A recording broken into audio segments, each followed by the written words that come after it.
Queued up. Unfortunately, Paul from Pantera couldn't make it today, so he will be presenting tomorrow at the Expo.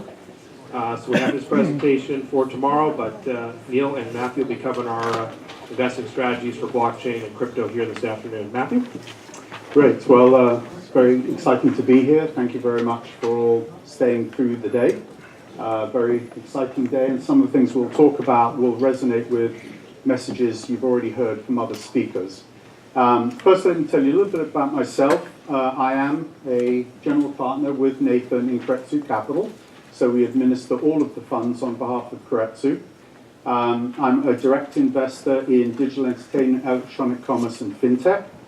And at this point, in this particular space that we'll be talking about, blockchain and crypto, I'm an advisor at Blockchain Capital Partners, which is the first of the dedicated VCs in the space, an advisor of Bitbull, which is the first crypto fund of hedge funds, and also an advisor of Bitwise, which was the first crypto index fund.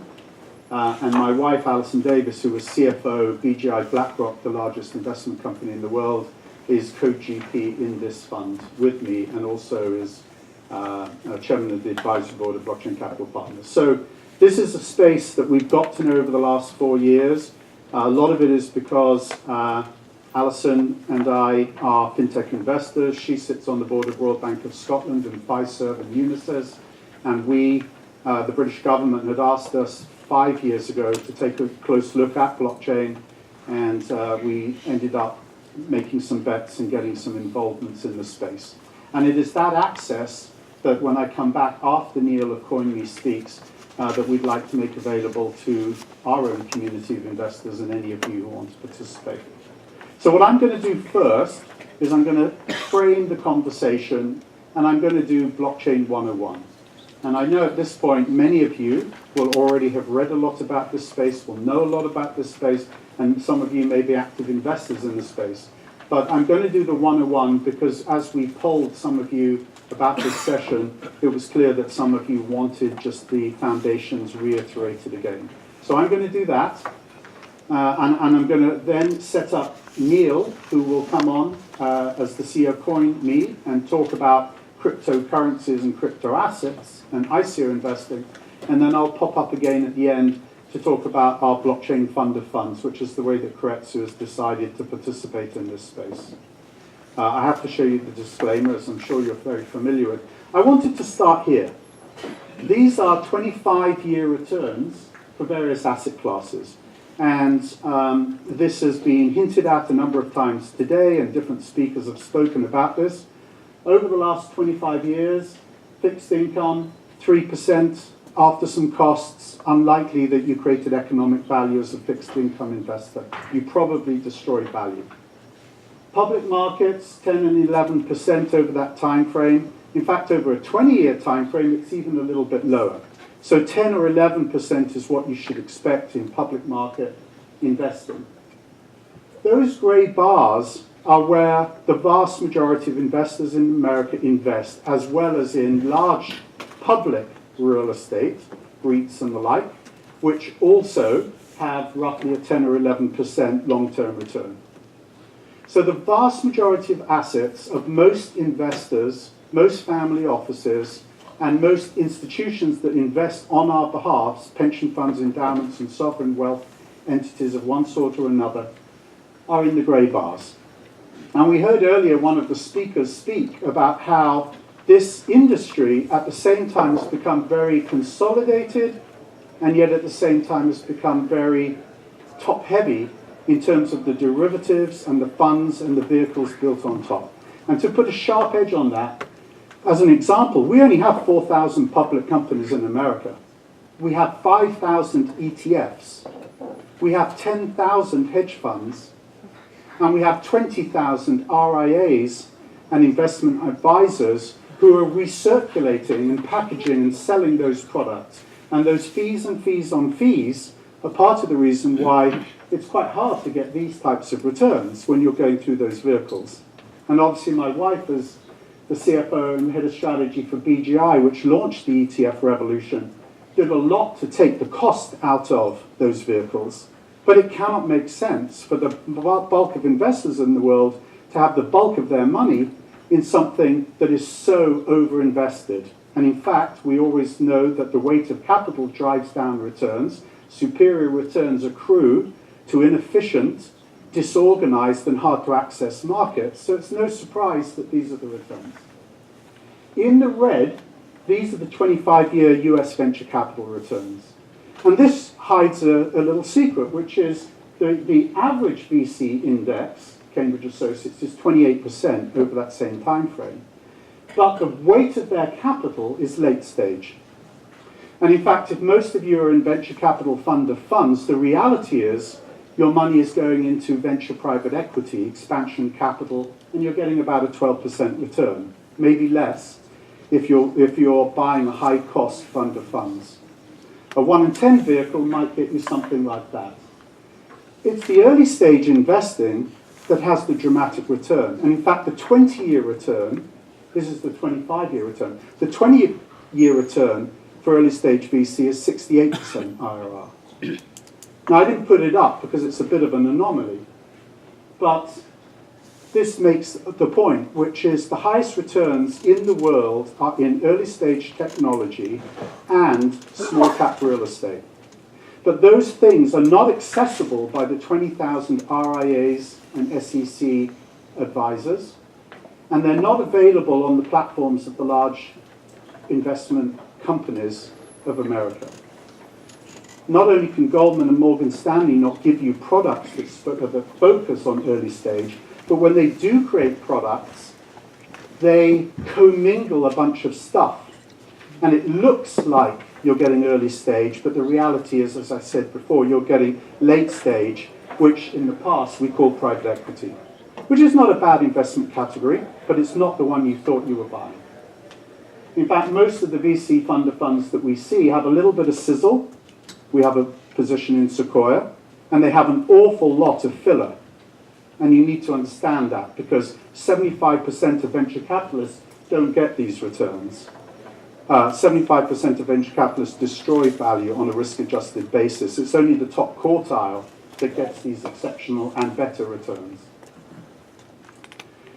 I started that way because we, of course, are passionate about early-stage technology. That's what we do, and we're sort of proud that it's the highest returning asset category in the world, but we're also always frustrated by the fact that it's hard for people to access and the capital doesn't flow in the way that it so easily flows to low returning asset categories. Now, we're very fortunate in this time frame that the world is full of new exponential technologies, fast growth technologies that are changing the world. And these are 8. These happen to be the 8 that the investors, angels and VCs of America voted last year would be the ones that drove the highest returns from an investment perspective: artificial intelligence and everything that goes with that, the Internet of Things and the sensor revolution, robotics, including autonomous vehicles and things of that nature, the life sciences revolution, which is really just beginning to build steam, fintech broadly defined, clean technology, artificial reality and sort of expanded awareness, and then this thing called blockchain. We invest in all of these things, and at Keiretsu you have access to all of these things, but for the rest of today, or at least the rest of this session, I'm going to double click on blockchain, and I'm going to talk a little bit about why it's there at all, and then I'm going to ask Neil to talk about the whole cryptocurrency and crypto asset side of the conversation. The first thing you have to do is you have to unpack this conversation. It is very confusing, especially to people who may not be technology-first investors. So I want to unpack it first. And to do that, I'm first going to focus on blockchain, the technology. Blockchain, the technology, is a protocol. A protocol is a set of ways of doing things that enables people, companies, institutions, to easily do business with each other in a digital world. The first protocol that most of us are really familiar with, well, let me ask that question. How many of us are familiar with TCP/IP? So less than a quarter, I would say. So TCP/IP was a protocol that DARPA and the US government and MIT created to enable the easy communication of computers in a connected network. And TCP/IP, which most of us could not really speak to, is the foundation of the digital connected world that we rely upon today. And all the other layers of the stack, the infrastructure, the networking layers, the application layers, are all built off that fundamental breakthrough, that protocol. And so the protocol TCP/IP eventually allows you to have Microsoft, Outlook, or Gmail. But without the protocol, that whole stack and everything that's changed our lives would not have been possible. TCP/IP was a communication protocol. It was never intended to be a commerce protocol. But we stretched it, and indeed today we do a lot of digital commerce by communicating with each other through a protocol that isn't actually well engineered for that purpose. Blockchain is a protocol that was explicitly engineered for commerce, for allowing people who are not necessarily familiar with each other to trust each other and conduct commerce with each other. And it was created actually because someone wanted a digital currency, Bitcoin. So whereas TCP/IP led and Gmail came later, in this case Bitcoin led and blockchain, the protocol, essentially was created to enable digital cash. And there was a little flurry of conversation earlier today about digital cash. We live in a digital world. Everyone, every government, including the British government, the American government, every government knows that we will transition to digital cash. Because the industrial infrastructure that supports the fiat currencies we have was not created for a digital world. In fact, McKinsey estimates that 60% of the entire cost of the American commercial system is absorbed inefficiently in KYC, AML, and interactions between institutions and costs between banks and payment providers and network providers. It's a massive deadweight loss because it was engineered in a different time. Why? Because the world began with private, closed ledgers. And this is the big thing that you have to I would like you to come out of this conversation with in terms of the first piece of this discussion. Thousands of years ago, money lenders had information in their books about who to lend money to. And that information was the basis for them to trade. How much should I charge you? What likelihood will I get my money back? And that information was their competitive advantage, and so they didn't share it. And each trader, each merchant, each company also created a register of secret information about which, for example, products when shipped to which markets would get which price at which time of day. And that was the competitive advantage.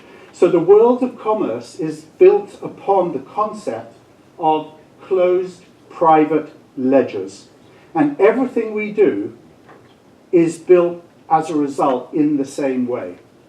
So every ledger of assets, every list of properties in Seattle or Kirkland, who owns them, what rights are on them, are on closed ledgers that you have to go and visit to get the information. You can visit them electronically, but the point is it's complicated. Every transaction is typically manifested by multiple ledgers needing to be opened up and speaking with each other. If he wants to borrow money from me for a real estate development he's doing, I have to check with you, his bank, that he's for real. I have to check with my bank that they think he's good for the money.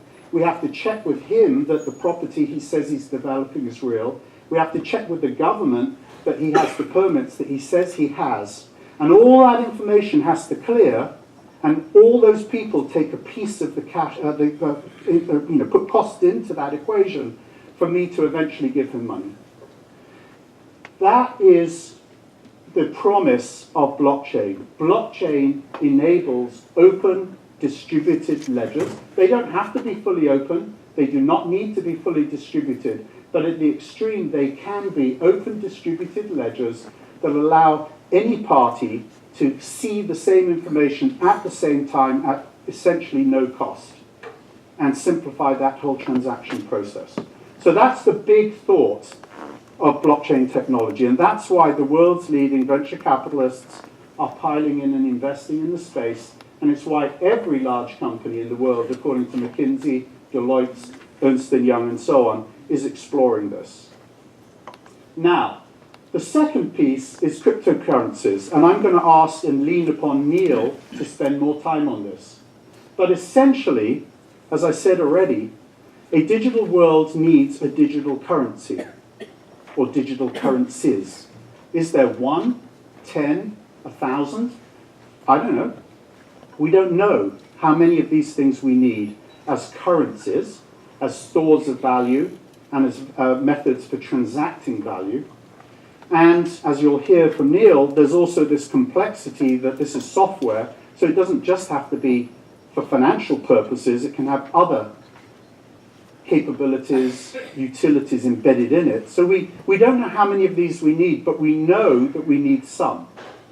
And that's why when you hear about Sweden and Germany, and by the way the Chinese government, all working on digital currencies, it's because money went digital first.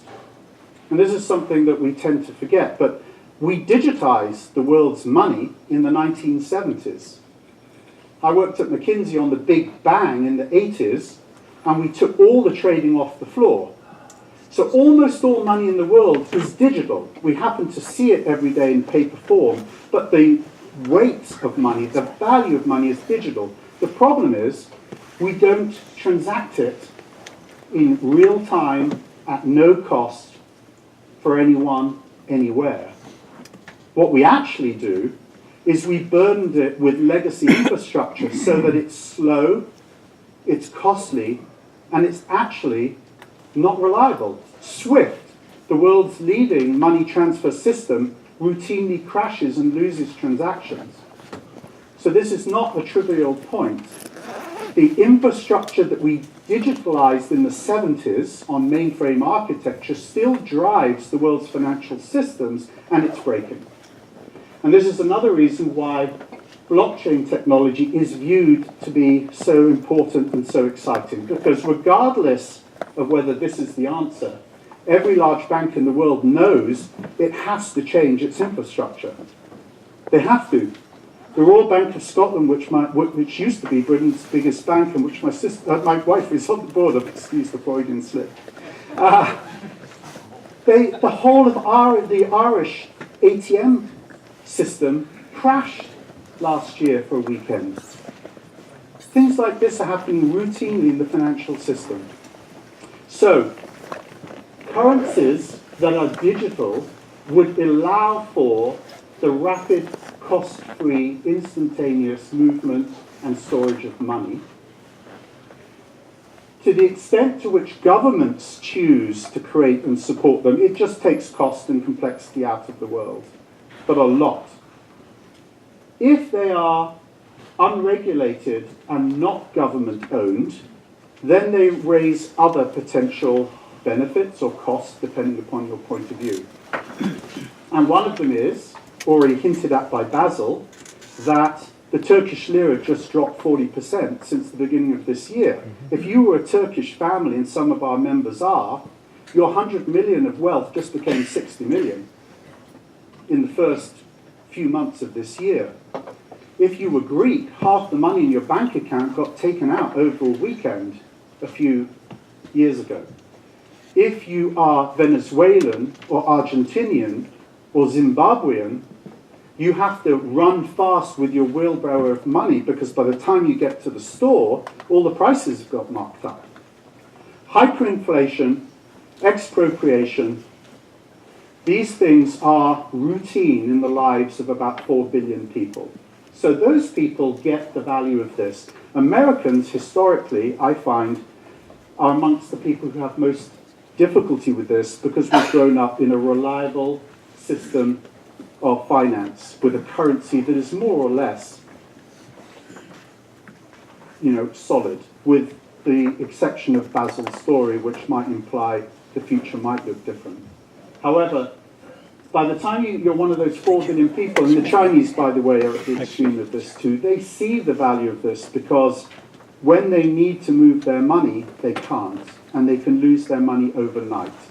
And if you're a Syrian refugee at the border, it doesn't matter what the value was you put in your pocket, diamonds, gold, the guy with the gun takes it away from you and you're permanently disappropriated. The value of this for those people is that they can have a number, share it with a friend, multi-signature, go anywhere in the world and call up their money. And they can't be expropriated in quite the same way. There is still risk, and I'm sure Neil will talk to it. And then the last piece of this is the ICO, the initial offering of a coin. This is technology-enabled crowdfunding. It's sort of complicated because the tokens being generated may themselves be cryptocurrencies or crypto assets, and they may or may not give you rights to a portion of a network or something that a company has built. But at its core, this is just a new form of financing. We had IPOs, initial public offerings. We started with the Jobs Act to open up the concept of technology-enabled crowdfunding, and then suddenly it jumped into ICOs. There is a lot of complications in this last column, and we're aware of those. We read about them every day. But it cannot make sense that in order to make your company public, you have to go and visit a series of offices on Wall Street and speak to bankers who maintain closed ledgers of information about people that might want to invest in your product. And they take, if you're Spotify, $200 million of fees, when the investors are in plain view in a digitally connected world, and you could have reached them without the investment bankers. And obviously Spotify is a good example because they took 100 million of cost by doing a direct launch of their product. So this is the background to this. Now this is I'm going to show you 2 or 3 other charts and then I'm calling up Neil. And don't worry, we got back to 10 minutes from Pantera. This is the investment landscape that everything I've just described tees up. This is my chart. It's not officially blessed, but it's the way I'm viewing the world. So on this axis, we have blockchain technology companies who are leveraging the protocol or building on the stack to create new technology companies for different purposes. And on the right, we have crypto assets, including cryptocurrencies, that are being built on top of blockchain technology. And up the left-hand side, we have traditional funding approaches, equity-based and debt-based financing of companies. And above, we have the emerging funding approaches, such as ICOs and altcoins. And I think if you want to even think about investing in this space, you should spend a lot of time looking at this page. There are vehicles, and I've indicated some of them, in every one of these cells now. There will be more coming. So in the bottom left-hand side, direct investments in equity of blockchain companies, venture capital firms like Pantera, where you can be an LP, and the fund of funds that we'll describe after Neil speaks. In the top corner, you can directly invest in ICOs, or you can go through an ICO fund like the Pantera ICO. In the bottom right, we're beginning to see index products like Bitbull, index products like Bitwise. Coinbase has one now too. People are asking for approval to create ETFs, but none have yet been approved. And then you have fund-of-fund companies. And in the top right-hand corner, you have the crypto hedge funds who are taking hedge fund strategies that they've used in public markets and applying them to tokens and token offerings. But you also have a bunch of single coin vehicles like GBTC, and increasingly you can also find pretty reliable exchanges where you can be a direct investor in tokens. So this is the lay of the land. Your risk tolerance and your points of view will greatly shade where you are prepared to go in this space. Okay, I've got 2 other pages and then I'm going to call up Neil. In order to figure out what your investment strategy is, you need a little bit of point of view about the future and how you think it will play out. And that's difficult because I've already showed you the compounding of complexity, a new protocol, a new stack, a new concept of crypto digital cash assets and currencies, and a new funding approach, ICOs, with all the complexity that brings. Those three things compounding together. When was the last time we saw that? And I'd hazard to say it was TCP/IP and the launch of the internet. And so what did we learn? Well, all of you, I think, or almost all of you, were around and investing in the late 90s. And this is what we saw. It was a transformative protocol. The stack of innovation was unbelievable and changed the world. Many companies formed, but almost all of them failed. FinTech alone, McKinsey says, 400 were founded, only one, PayPal, still exists. A handful were sold like Ameritrade and E-Trade, but most of them went under. Everyone had a hot.com deal that they were shilling. The valuations were outrageous and of course made no sense and eventually crashed. But when the dust settled, some very big winners emerged and the world was changed. From an investment point of view, the so whats were, the value was captured early and we're still seeing it. I showed you the chart of early stage investment returns. It's still true, but in the dot-com period, it definitely was true, which is why Sequoia and Kleiner and Andreessen became the most successful, largest venture capital firms in the world. It's because they caught that wave. And of course, the Ciscos built it out, as did the Microsofts, and became some of the world's most valuable companies. Follow-on investing actually reduced returns, which is an interesting point, because I showed you the returns fall, 38%, down to 11%. So if you follow on invest, you're actually diluting your return, unless you can get more insightful as time goes by. And actually, the failure rate doesn't change very much early to mid to late stage. The inside deals and circles won big. So when Kleiner and Sequoia back At Home and Excite, they merge the two together and sell them to Yahoo, and they make out like bandits. And when SoftBank invests in Uber and peels off the Asian business and gives it to one of their own portfolio companies, that's an inside deal, and they're doing very well.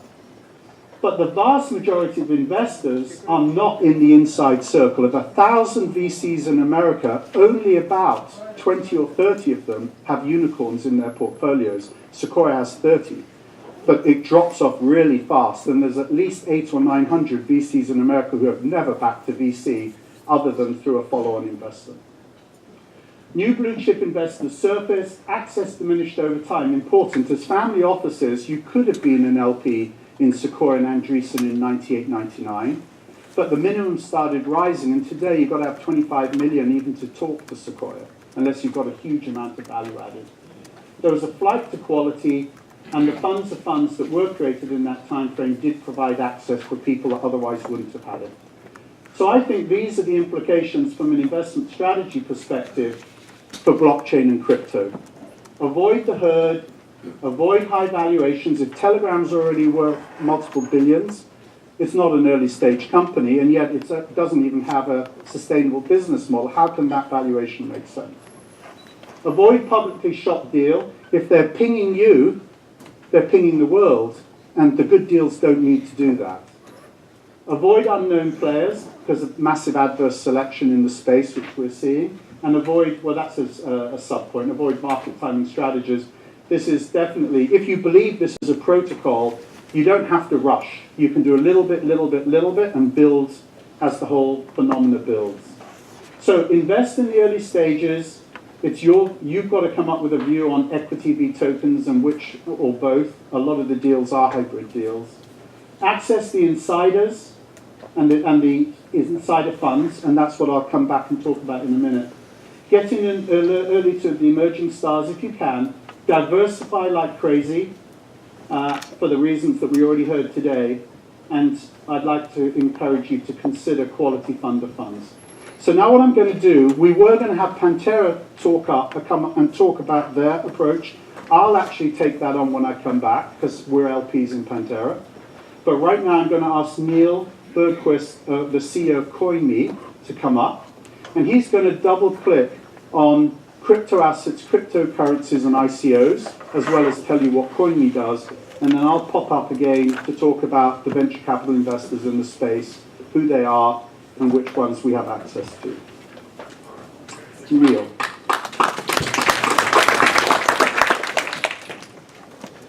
Come on down, Neil. Okay, thank you. All right, I'm going to talk to you about investing in cryptocurrencies. So you can invest in blockchain companies, you can invest in crypto assets which sit on a blockchain, you can invest in token sales. I'll spend most of my time talking about cryptocurrencies and then talk a little bit about ICOs at the end. One thing I want to say up front is this is an entirely new asset class. It's going to take a little bit of time to understand it. It behaves differently than other asset classes. Imagine if you lived in an Indian tribe 1,000 years ago and I was introducing the concept of real estate to you. That would be very foreign. That would take a lot of new learning. So kind of take a similar perspective to the world of cryptocurrency. It's totally new. You can't apply your old valuation techniques in the world of finance to understand this. There's nuances. So that's the first thing, is just don't apply what you know and throw it into this world to make decisions. The second thing I'll say is give yourself a little bit of patience. Take some time to understand. If you don't get it right away, keep asking good questions, keep learning it, and I promise you it is worth learning about.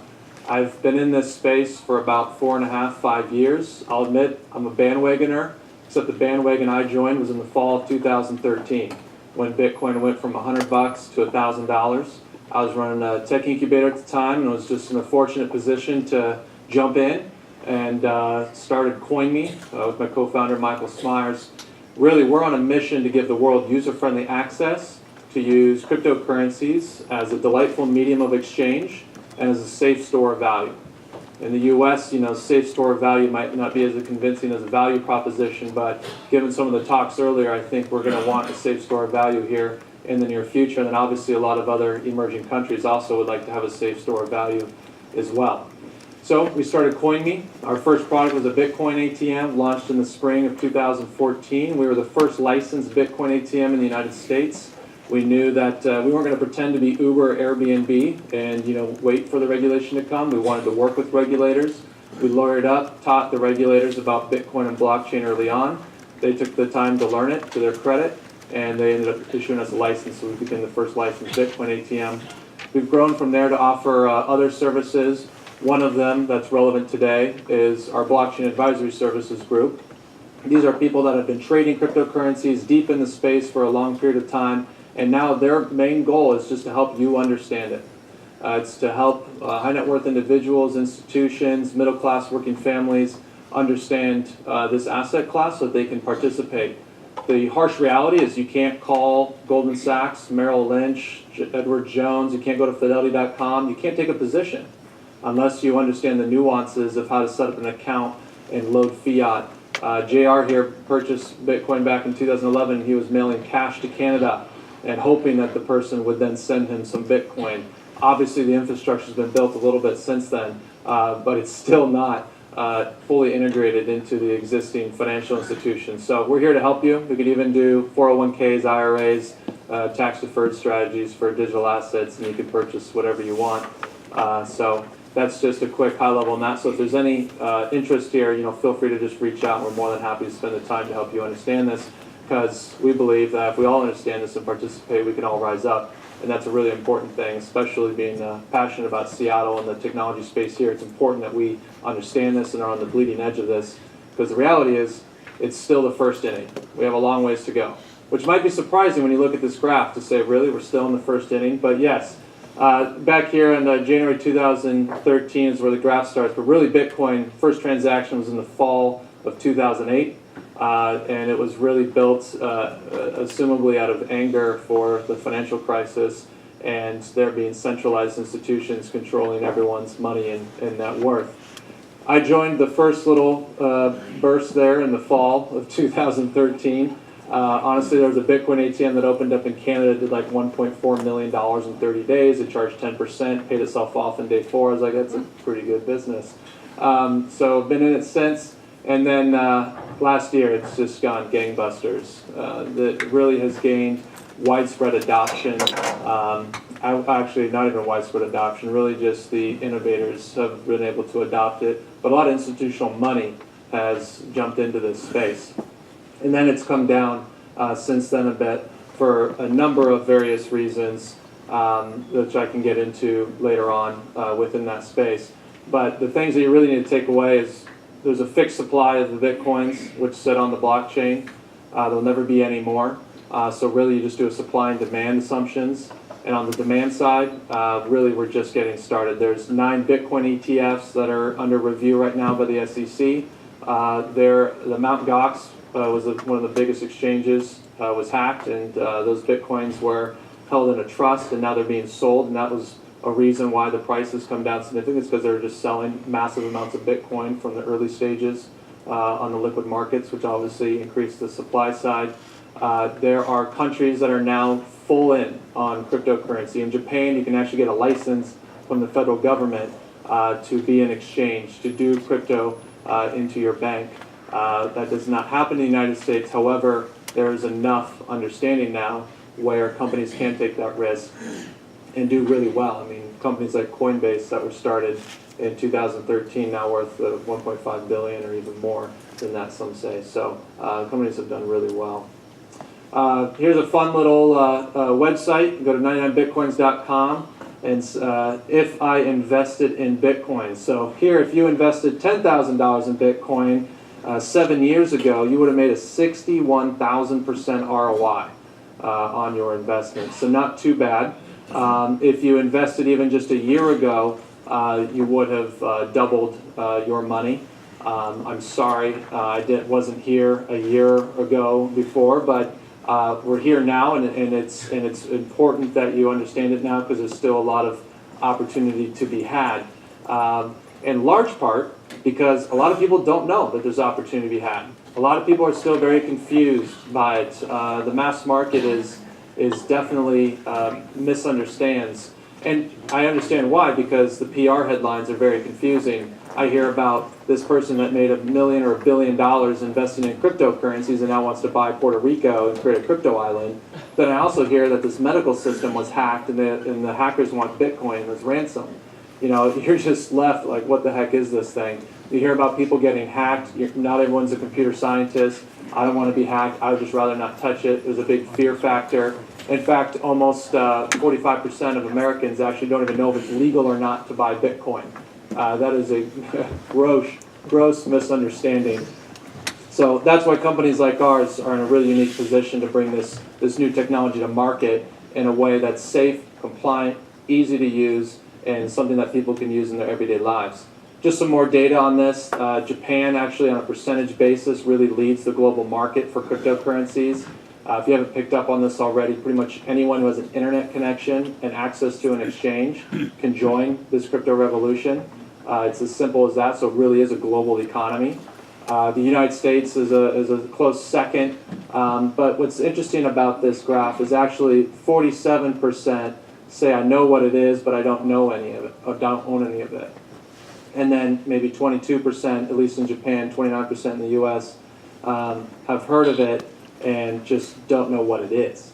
So it has huge market awareness and still low adoption, and that's the opportunity from a blockchain company perspective. But it's also an opportunity for you, being an early adopter still in this asset class, because obviously you want to be before the herd, and that's your opportunity.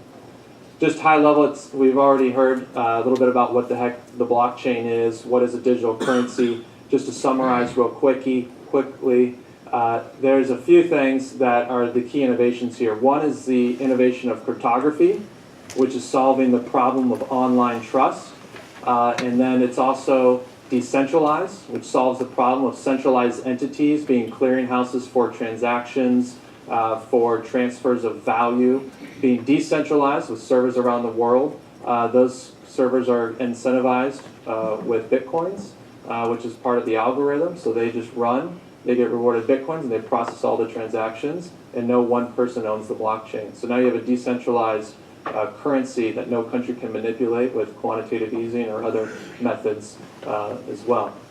And then it's all public. So Initially, the FBI and the CIA were really scared about this, and then they actually took the time to learn it, obviously. They realized it was public, and then they just quietly smiled. So they actually can go on there and just audit all transactions. So if they see money was used for a bad purpose, they just trace it back, find out where they bought it, and then they're able to enforce the crime. So that's actually has done a good thing for creating a safe environment. I won't go into this side of this, but we can just share more of this later about how a transaction works. So where to invest? Can I steal 2 more minutes? Yes. Okay. So we talked about the 3 areas to invest. Let's just dive into cryptocurrencies because I strongly believe, based on my experience and everything that we know and see, that you should seriously consider putting 3 to 5% of your total assets in this new asset class. That might sound like a leap, but just try it on and just consider it. Within cryptocurrencies, they have unique benefits over fiat currency. Now, this is a huge shift. You know, like the idea of a new fiat, the idea of a new currency hasn't come in our last 40 years of a high-tech investment world, but now it has. And the benefits of a fixed value, so it's anti-inflationary. The fact that it's counter-cyclical to traditional markets is a great balance to an overall portfolio. The fact that it's never been hacked, it's totally secure. The fact that a corrupt government can't come in and steal your money, which is why the Chinese love this, despite the government's ban on it. These unique characteristics of it are significant and really merit your time to understand it. Fiats over time, I mean, the barter system, gold and silver, paper fiat. If you look at all the things that make a fiat a really successful, globally adopted fiat, Bitcoin's really hitting the mark. The last thing here, the little knock on it is it acceptable? You know, currently there's 25,000 merchants who do accept this currency, and Microsoft actually being one of them. There are more signing up every single day, so that's just a matter of time. And now we actually have a global currency that can be utilized better than traditional fiat currencies. And one thing I'll say about the acceptance, if you're a merchant online and you accept debit or credit cards, you're paying 2 to 3% to that credit card company. Why? Because credit cards were not built for the internet. They have massive fraud departments that they have to pay for chargebacks and research and investigations. Well, if you're a merchant and you accept cryptocurrency, the fee's 1%.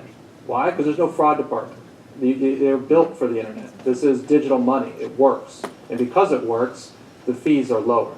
So if you're Amazon or any large e-retailer, 3% to 1% is significant.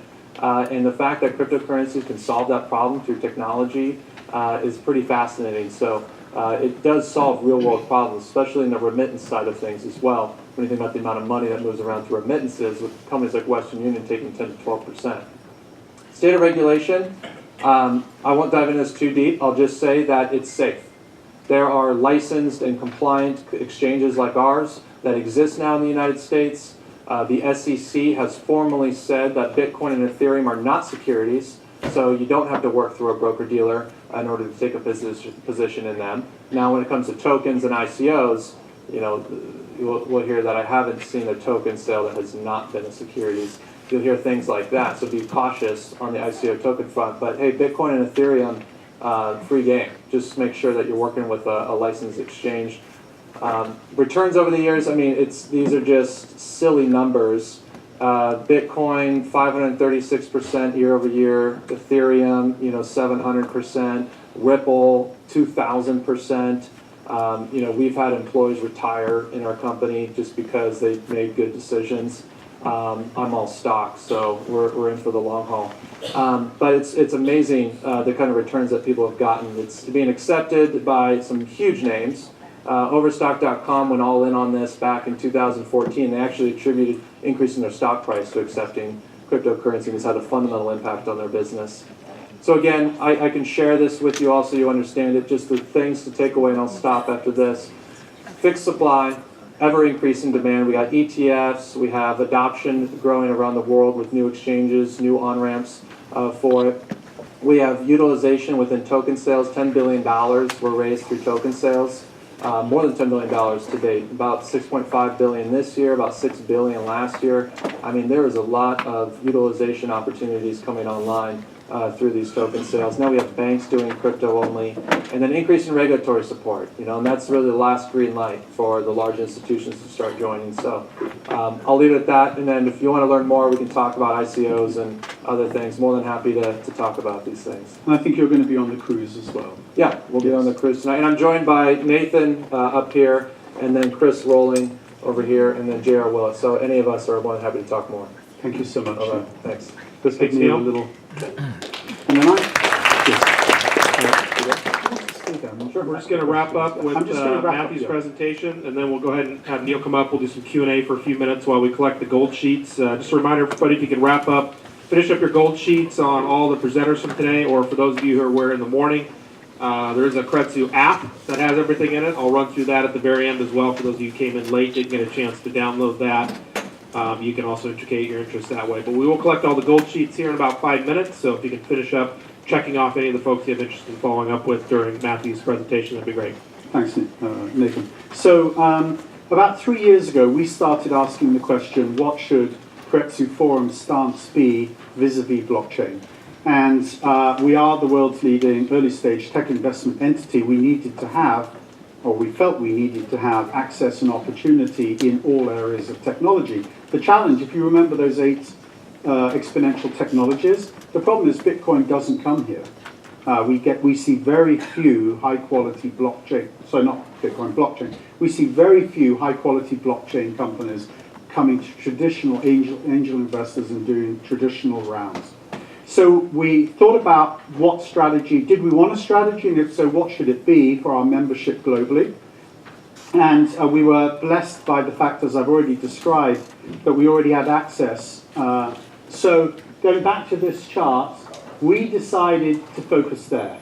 So even though some of us as individuals may be investing in cryptocurrencies and assets, and some of us may be comfortable with ICOs, we felt for the membership broadly defined, we should stick to our knitting. Blockchain technology companies being financed in the traditional venture capital model, with the proviso that many of the deals also get token allocations. So the red circle does go up into the world of tokens, because if Paul had been here from Pantera, he'd tell you he gets token allocations as well as equity. So that was where we wanted to focus. And the question was direct investments or something else. And we decided, at least in this time frame, we pool our capital and we put it into the best VCs. So going back to the other chart I showed, the lessons of the internet, we're not going to let it happen to us again. We're going to be in early, in the inner circle, with the best VCs, investing in the best deals. And so these are those VCs. So below the line are the 5, there's a few others, but these are the 5 general purpose VCs that are in this space. With the exception of Andreessen, they are commingled funds. So the challenge is, if you're an LP in their fund, you'll get a little bit of blockchain exposure, but they don't have a blockchain dedicated fund. We know the GPs of all of these except for USV, but we felt like that's too long way around, and frankly, their minimums are too high for us. On the right of this is the new crypto hedge funds, and there's actually maybe 1,000 now. But these are 2 that got out first, Metastable and Polychain. But because they're entirely focused on tokens and crypto assets, we also said that's not for us either. And so this is the universe. I've put 8 up. There are not that many. These are the leading inner circle blockchain VCs. You can see the names. I'm going to talk more about them, but fortunately, we know GPs at most of them. My wife is the chairman of the advisory board at Blockchain Capital. We know the team at Block Tower and Eric Friedman, who's standing up for VC. We actually know one confirmation too, but unfortunately, he'd already closed by the time we had money in the bank. We know the team at Boost, Adam Draper. Not sure that we'll invest there because he does augmented reality too. Castle Island spinning out of Fidelity, we know them. We know the 2 Robinsons, RRE, who backed BCG, and Jalak at FPV, and then Paul and Joey and team at Pantera in San Francisco. So we were blessed with access to the GPs. So this is what we've ended up doing. We've created a blockchain fund of funds. It's not crypto and ICO focused. It's trying to be a VC fund of funds. We're only allowed 99 investors. We did our first close at 6 million. Most of it is from our own membership. However, we have about 5 family offices in there already. And then we've already secured allocations to these 5. And by the way, so it's essentially a 1 in 10 fee structure. Blockchain Capital is closed, but we got in before they closed. Their minimum was 5 million as they closed, and when they reopen up for Fund 5, it will probably be more than a $5 million minimum. Block Tower is launching its VC firm. They say they have a 5 million minimum. As a value-added investor, we've been able to invest with $1 million commitment. Castle Island is the Fidelity team standing up a new blockchain investment firm. Fidelity is the lead investor. Highland Capital is giving them the infrastructure of a big firm because they're a small fund, and we're an investor there. Future Perfect is some of the Intel blockchain team in New York, and I'll show you, they're on Fund 2, and we have an allocation there, and then Pantera, who will talk tomorrow. Of all of these, Pantera actually has the lowest minimum. So as a family office, if you don't want to go through a commingled fund-of-fund structure, Pantera, tomorrow, Paul will probably take a $250,000 minimum, maybe $500K. I'm not sure where he currently is on the VC fund. But all of these others are $5 million minimums. So about them, the next 3 charts are really important because what you're going to see are the unicorns of the blockchain world. So this is Blockchain Capital Fund 2. We're in Fund 3. But it's Abra and BitPayzer and Blockstream and Coinbase and Kraken and Ripple. These are the unicorns of the blockchain world. And our fund, Fund 3, that we're an investor in, has the follow-on investment rights to carry on investing in these companies. Whether that makes sense is for our GPs, the GPs of the funds that we're backing, to decide, but it's an amazing list. This is Future Perfect 1 in New York. Wall Street Journal highlighted Abra, Brave. There's also BitPayzer again. She also is right in the middle of this world. Pantera 1 and 2, some of the same names, Ripple, but some new ones, Circle, Zappo, Chain, Zcash. These are the who's who of the blockchain world. We're in Fund 3, but the Pantera team have already said that all follow-on rights from Fund 1 and Fund 2 will be picked up in Fund 3 that we're an investor in. I should have mentioned, by the way, and this is confidential, this fund is already up 4x in 3 years. This fund is up about, I think, 3x in a little shorter period. And this fund 2 is up, I think, 6x. That's what we want. We don't want a bait and switch fund of funds where we dilute a few good names with a lot of crap. We're going to only invest in the best VCs in the blockchain space. We're only wanting maybe another 3 to 5 positions. We have these 5 that I've already mentioned. For our membership, this is the only vehicle we have to play in this space, but we think it's a unique vehicle. We know Greenspring, we know TrueBridge, we know Horsley Bridge. They don't even have this product yet. I know they don't because they didn't make the final call on Blockchain Capital 4, which we're investors in. And so far, they also are just putting these positions into their commingled fund of funds. So we haven't yet seen a blockchain-only fund of funds. If any of you have seen one, we'd be interested in that information. So we think we have a unique product with a $250,000 commitment and a 1 in 10, essentially a 1 in 10 structure. There's a little kicker in there which we would show you if you were interested. However, small fund, amazing access, and low-cost structure. We also have gone ahead to put in place a large fund support team. So many of you will know these names, but Cole Freeman is sort of the who's who of crypto hedge funds legal and did the work for Polychain and Bitbull and Blockchain Capital. Kranz is a very knowledgeable fund administrator and actually does Blockchain Capital and Polychain. Sensiba is one of the accounting firms that's ahead of the curve. and our outsourced CFO is from Cran. So this is sort of like a large fund infrastructure on what is right now a very small fund. So if you want to know more, please sign the gold sheets or come and talk to Nathan or myself. And we plan another close, third quarter. The big arc of our strategy is get the access now, right? So we don't care how big this fund is. The point is we're LPs in the best blockchain funds. We can always invest more capital later if we feel that's wise. But we're locking in the access now. So thank you very much. All right, thank you, Matthew. Please, round of applause. We'll go ahead and welcome Neil back up for some questions and answers with Matthew and Neil. So if you guys want to hang out, if you can finish up your gold sheets, Fonda and our team will be around to collect those from everybody. And we're a couple minutes over, but we figured we'd go ahead and keep it open as we've got the room another couple hours here at any rate. So if you got to head out, thanks for being here. If you have a few minutes to hang out, answer some questions, we'd love to take as many as we can here. So Colin, you want to get us started here? Yes, I have a friend of mine, close friend of mine, named Michael Turpin, and I don't know if you've read the news lately, but he was hacked for $24 million worth of Bitcoin through his ATT mobile phone. Currently suing AT&T for $224 million. Good luck on that deal.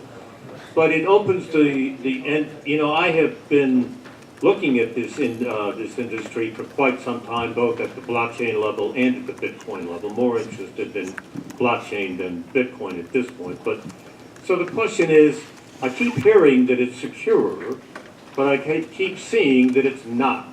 So which is the reality? Wrong question.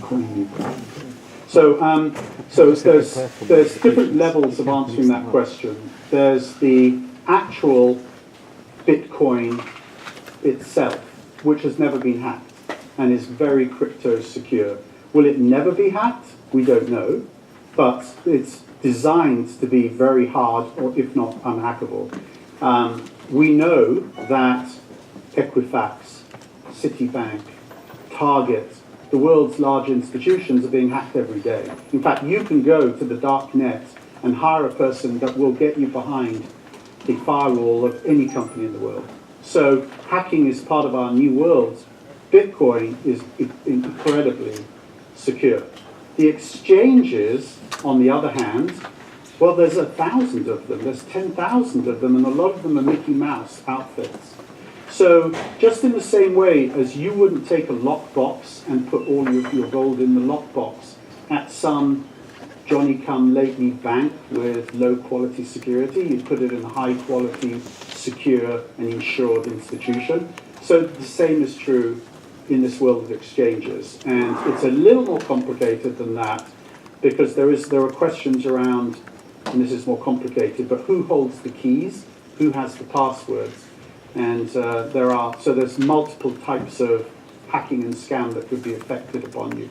But why don't you talk about the security you have in place at Coinly? Yeah, absolutely. I mean, we do everything offline through encryption. So even if you were to hack someone's cell phone, then you still wouldn't be able to get access to the keys or move funds. And that's just because we can afford computer science, IT security experts to design systems that make sense versus you taking custody of your private keys and having to do that yourself. That's not necessarily realistic to allow for mass adoption that way. The learning in that example is actually what happened is they called as an AT&T employee and ported the phone number.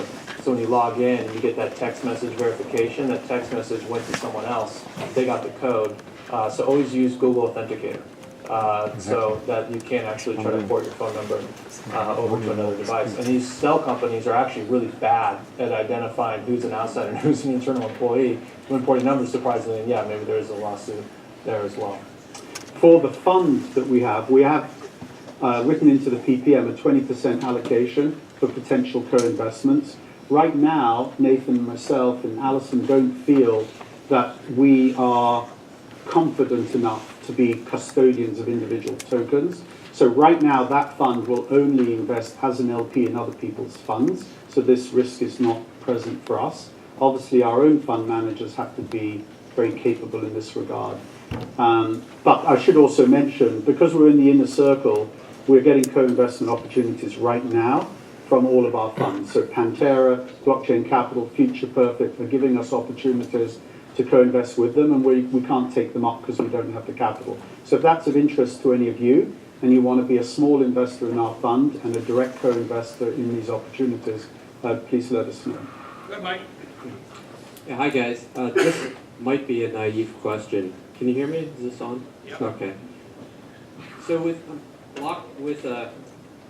Bitcoin, Neil, you mentioned that there's demand and there's scarcity because you can only make so many Bitcoins, and therefore it's a viable investment. But anybody could make a competing cryptocurrency. So in that sense, there's really no scarcity.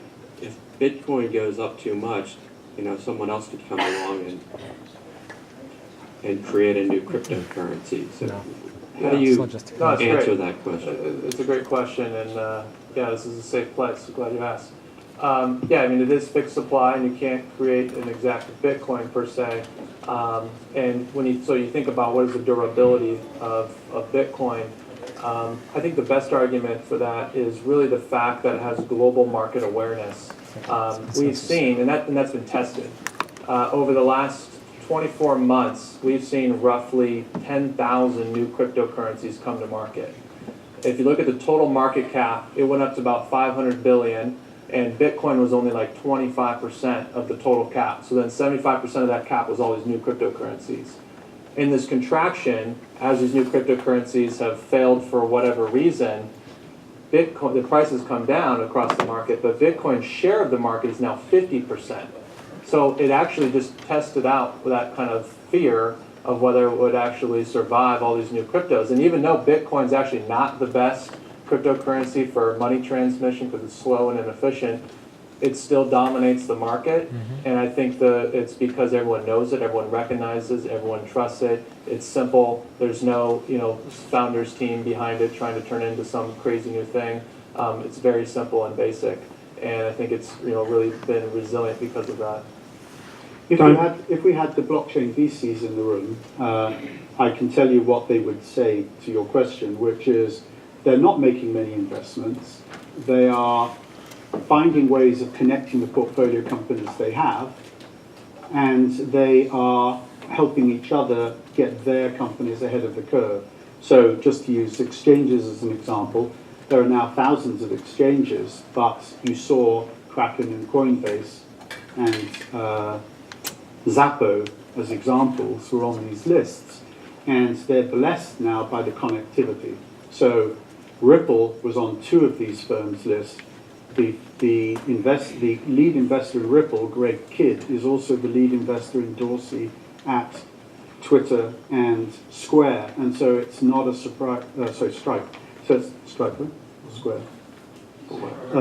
So anyhow, they're connecting the dots. So what you begin to see is these partnerships and alliances occurring within the ecosystem of the companies that these people are backing, and I think that will create a competitive advantage relative to just us backing a company that comes in the room at Keiretsu. A couple more questions here, right here. So you guys have been talking about cryptocurrency as a financial instrument that's used on a trading platform. I want to talk about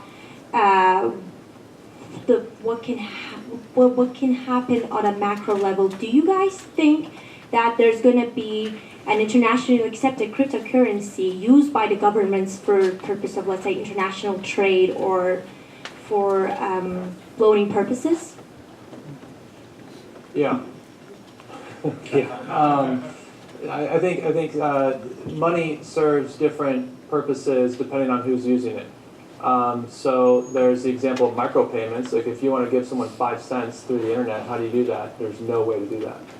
So there's cryptocurrencies that are very efficiently built for micropayments. You look at Ripple. Ripple's really solving the SWIFT problem of the interbank transfer problem, which governments and large companies use, and they're using XRP or XRapid, which is more of a stable coin, so there's not volatility, and so there's a cryptocurrency for that. You look at remittances. There's cryptocurrencies for that to peg to the value of the dollar, so that when you send money home, it doesn't go up or down plus or minus 20%. It's just, pegged to the dollar. So I think there's going to be different crypto money built for different use cases. And I think that use case has already been addressed and will continue to be addressed. And if I could just add on that, I think that every large government in the world will have a form of digital cash. At least one, but definitely one. China will have it for sure. And one of the benefits of having a digital cash is you monitor it at all times. So taxes and your tax statement is automatically created in real time. They know your transactions. You can't hide your money. So I think China will use the digital cash as a way of controlling those issues. But the benefits for a government become very obvious. If you're Italy, 40% of people don't pay tax. Now the black market on currency goes away overnight. It's why India just announced that everyone in India is going to have to move to a digital form of currency, and they began to pull back and eliminate high denomination Indian notes. And you have to explain now why you have them if you show up with a lot of them. So I think national digital currencies will definitely happen. So then the question is, how many non-regulated, non-institutionally created currencies will there be? I'm absolutely sure there'll be more than one, because as you already mentioned, I think the Chinese, as an example, see enormous benefits to being able to use a non-governmental currency, as, by the way, does every other developing nation citizen, 3 or 4 billion of them, because it's if you're Argentinian, you got wiped out at least 3 times in living memory when your money went to zero. So I think that it's definitely bifurcated. Government-backed current digital currencies, a few large free market currencies, and then in the middle, which we haven't really talked about, are things that are crypto assets but not currencies, and that's a big conversation too. If you have other questions, there'll be a CoinBee booth all day tomorrow at the Angel Capital Expo, and I know there'll be folks there to answer questions. Matthew will also be around all day tomorrow, the Keiretsu Capital booth, and we'll get a chance to hear from Paul from Pantera tomorrow. Some more blockchain opportunities and speakers on the agenda at the Angel Capital Expo. So please join me, give it a round of applause for our speakers today. Thank you guys very much.